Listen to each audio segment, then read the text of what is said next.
Ladies, let's talk about something we all know but might not want to admit. Have you ever caught a whiff of something strange and wondered where it's coming from? Well, it could be one of those forgotten spots that sneak up on us as we age. Today, we're going to uncover one of the most overlooked offenders behind that old person smell. And spoiler alert, it's probably not what you think. I'll be honest with you. I had no idea this was a thing until one Sunday morning, after church, when my granddaughter gave me a hug. She leaned in for a kiss, then wrinkled her nose just a little bit. Not rude, but enough for me to notice. "Grandma, your neck smells kind of funny." I nearly dropped my purse. I hadn't noticed it, but there it was, right behind my ears and the nape of my neck. A smell I couldn't ignore anymore. Naturally, I rushed to the bathroom and checked. Makeup, check. Clean blouse, check. But sure enough, there was something I hadn't been paying attention to.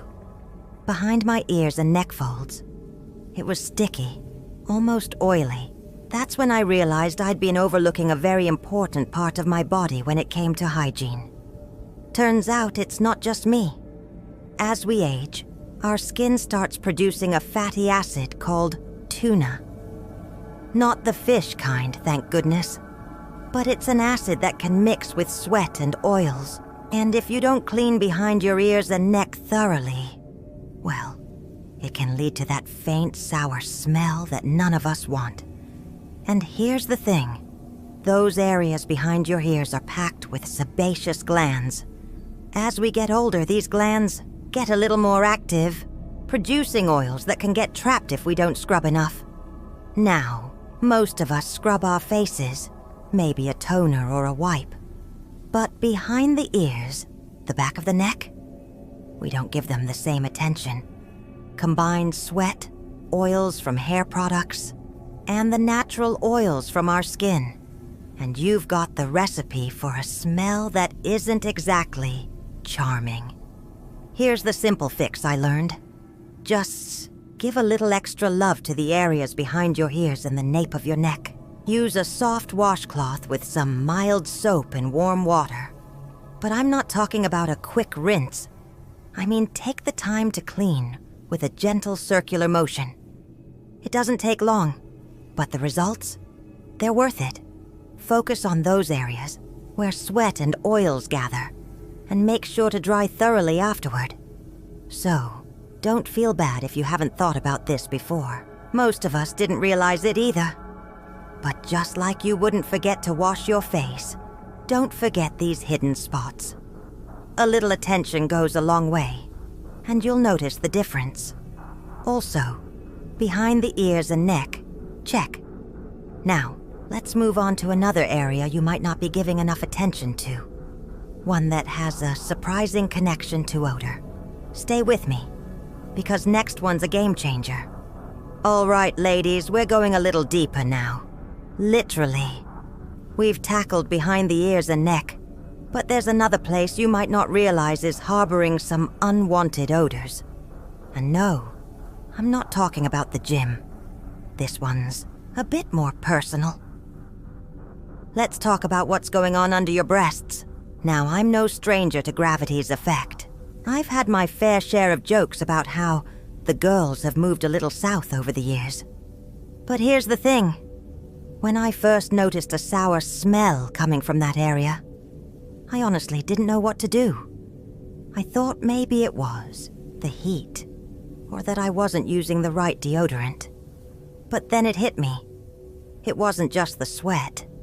There was something else going on, something I'd been ignoring for too long.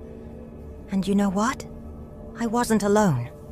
Many of us, whether we've got a larger bust or are smaller chested, face a very real issue. As we age, those lovely skin folds under the breasts create the perfect conditions for sweat to get trapped. And where there's sweat, there's bacteria. And what does that create? A smell that no amount of perfume can cover up. This is a common problem for many women, particularly as we get older. Doctors call it intertrigo, which is a fancy word for when skin folds rub together and create a breeding ground for bacteria, fungus, and odors. It's even more of an issue when we sweat more in certain areas of the body, like under our breasts. Those folds trap moisture, creating the perfect conditions for odor-causing bacteria to thrive. The problem is, it's easy to miss. If you wear a bra all day or layer up in the winter, you might not notice the sweat and moisture building up under there. But trust me, it's there, and it can lead to that sour, damp smell that's hard to ignore. Plus, most of us don't always think to clean that area properly. So here's the trick that's made all the difference for me. When I'm in the shower, I make sure to lift and wash under my breasts with a soft cloth and unscented soap. I pay special attention to drying that area thoroughly. No moisture left behind. And for those extra humid days, I use a little cornstarch or a natural powder to keep everything dry and fresh. On especially hot days, I even tuck a clean cotton pad underneath for extra absorbency. It's an old trick I learned back in my ballroom dancing days, and I swear by it. The difference is huge. Not only does my skin feel fresher, but I also notice that the odor has completely disappeared. No more worrying about a damp, musty smell creeping up during the day. And here's the best part. Many women I've shared this tip with were so relieved to find out it wasn't just them. It's not about age. It's about staying on top of things. Look, I know. Nobody wants to admit this kind of thing. But I promise you, it's more common than you think. We're all dealing with similar issues. And it's nothing to be ashamed of. The key is being proactive. And believe me, the little things you do can make a world of difference. So, under the breasts, clean and dry, check.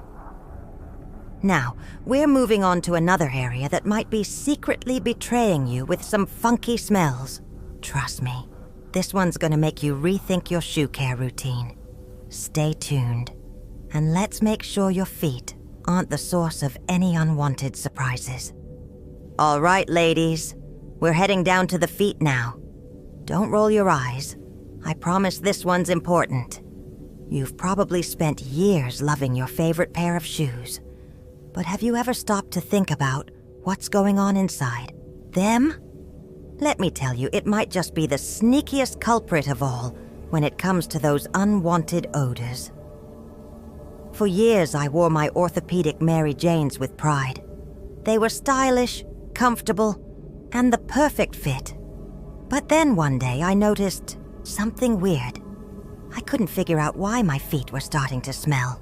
And I'm talking a serious, swampy smell. Not just a little, I've been running errands all day kind of thing. I was mortified, especially when my podiatrist, after a quick look at my shoes, pointed out the issue. It wasn't my feet, per se. It was my shoes. I was horrified. My beautiful shoes were the problem. How could that be? But when I learned more, I realized something. Shoes, especially ones that get worn day after day, trap moisture, sweat, and bacteria. And once that mix gets into the insoles, it doesn't just disappear. It lingers. The smell? It's like a bad memory you can't shake. Now, here's the thing about feet. They sweat, often more than we realize. Each foot has over 250,000 sweat glands, so it's no surprise that our shoes start to absorb that moisture.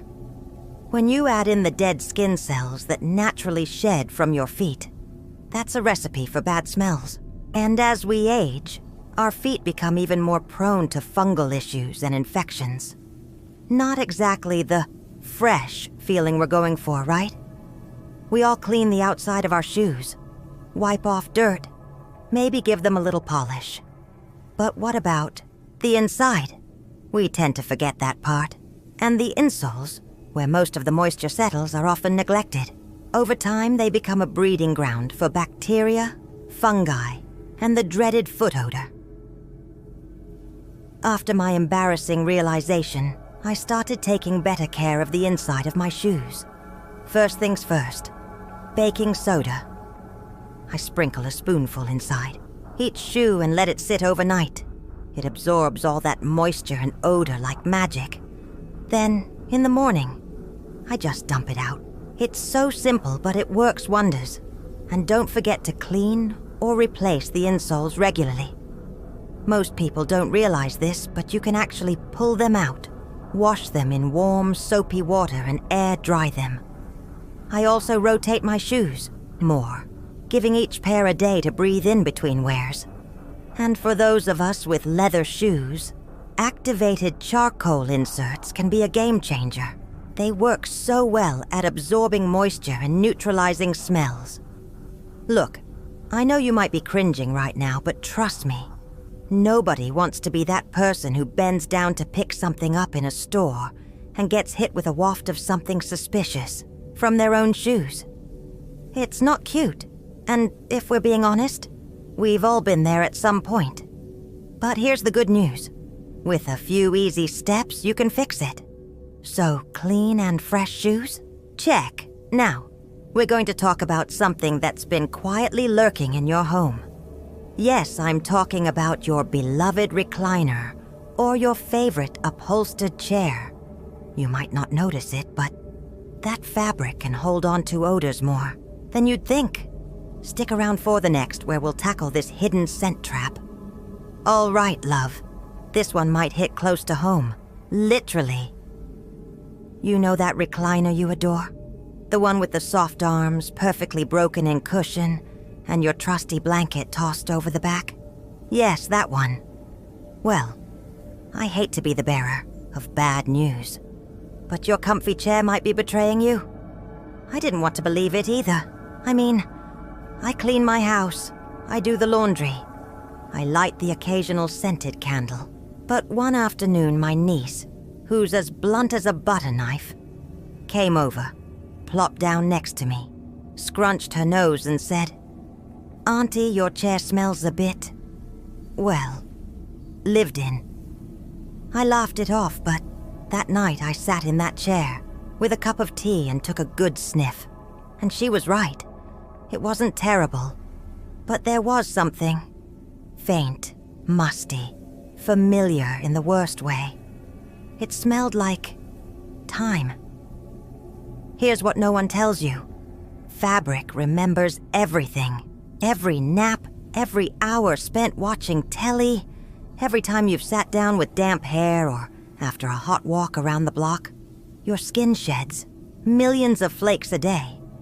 And guess where a good chunk of that ends up? Yep, right there in your chair. Combine that with natural skin oils, a little sweat, maybe some snack crumbs or pet hair, and suddenly, your favorite seat becomes an unsung odor sponge.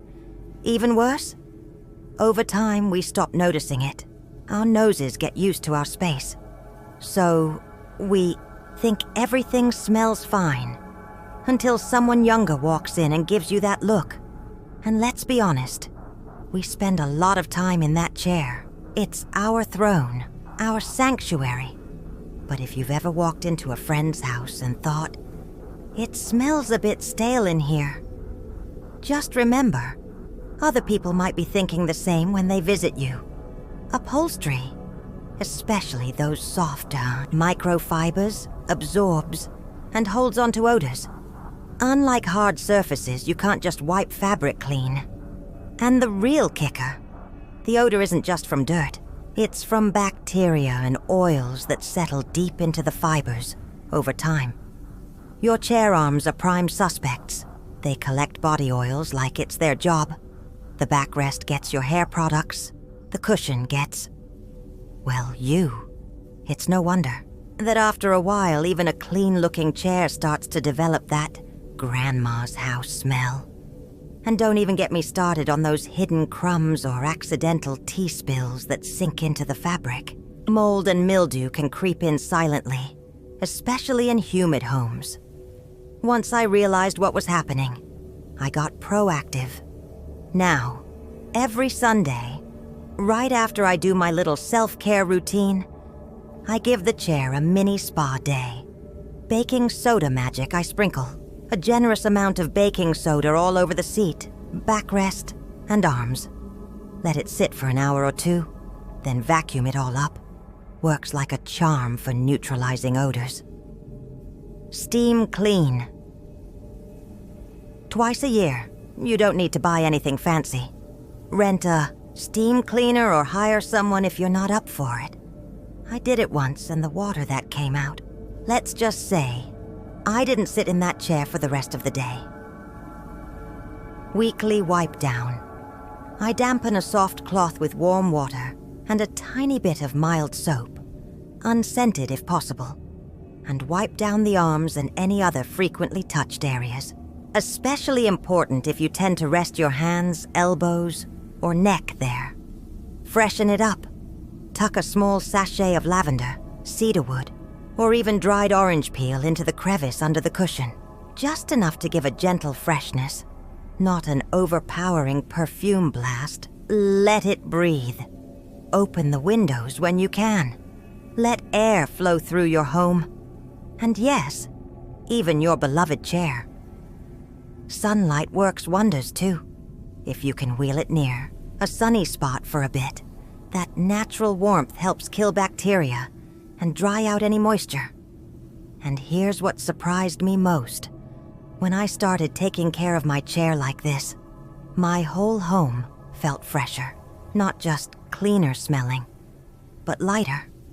Like I had given it a good deep breath. That chair has held my body through grief, through laughter, through Sunday naps, and long phone calls with old friends. It deserves a little love. And so do we. We deserve to live in spaces that feel fresh, not forgotten. So let's sum it up, shall we?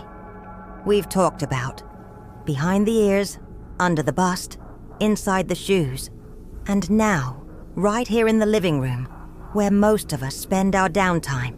These places aren't the ones we usually think about when it comes to hygiene, but they're often the real sources of that dreaded old person smell. But guess what? That smell isn't inevitable. It's not a symptom of age. It's just a sign that some spots need a little extra attention. And now that you know you've got the power to change it, getting older is a beautiful thing. But smelling older? That's optional. Now, if you've made it to the end of this video, you're officially one of my people. The kind who doesn't settle for smelling fine when you can smell fabulous. Don't forget to like, subscribe, and leave a comment below. Fresh starts in favorite chairs. And if you want more real talk like this, sign up for my free newsletter, The Savvy Senior. It's full of tips, tricks, and the kind of advice your doctor probably forgot to mention. Until next time, stay radiant, stay fresh, and remember, it's not about masking the smell. It's about loving yourself enough to find the source and fix it.